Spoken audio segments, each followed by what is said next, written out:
Hello, എല്ലാവർക്കും നമസ്കാരം.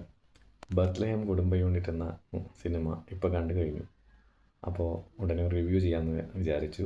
ഈ സിനിമയെക്കുറിച്ച് ഒറ്റ വാക്കിൽ പറയുകയാണെങ്കിൽ, നിങ്ങൾക്ക് ഇഷ്ടപ്പെടുന്ന ഒരു നിവിൻ പോളി എൻ്റർടൈനർ, അല്ലെങ്കിൽ നിങ്ങൾക്ക് ഇഷ്ടപ്പെടുന്ന ഒരു ഗിരീഷ് ഏടി എൻ്റർടൈനർ, അതും അല്ലെങ്കിൽ നിങ്ങൾക്ക് ഇഷ്ടപ്പെടുന്ന ഒരു മമിതയുടെ എൻ്റർടൈനർ. ബിക്കോസ് മമിത കഴിഞ്ഞ കുറച്ച് സിനിമകളിലായിട്ട് ബാക്ക് ടു ബാക്ക് ഹിറ്റ് അടിച്ച് നിൽക്കുകയാണ് തമിഴ്. നിവിൻ പോളിയെ നമ്മൾ കാണാൻ ആഗ്രഹിക്കുന്ന ആ ഒരു പാറ്റേണിൽ തന്നെ ഒരു ക്യാരക്ടർ കൊടുത്ത് ഗിരീഷ് ഷെഡി നമുക്ക് ഈ ഓണക്കാലത്ത് നല്ലൊരു എൻ്റർടൈനർ സമ്മാനിച്ചിരിക്കുന്നു.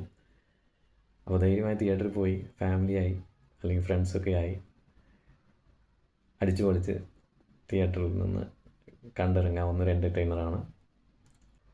ഓണം ഫെസ്റ്റിവലിന് കളറാക്കാൻ കൊണ്ടുവന്ന ഒരു എൻ്റർടൈനർ.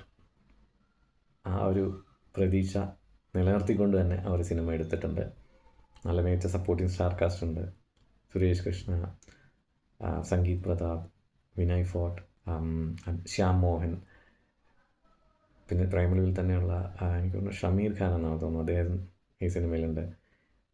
ഒപ്പം ആവേശത്തിലെ റോഷൻ ഷാനവാസ്, നല്ലൊരു ക്യാരക്ടറാണ് അദ്ദേഹത്തിൻ്റെയും.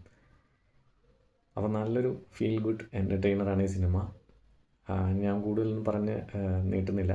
നിങ്ങൾ പോയി തിയേറ്ററിൽ പോയി കണ്ട് ആസ്വദിക്കൂ. അപ്പോൾ ഹാപ്പി ഓണം എല്ലാവർക്കും. Thank you.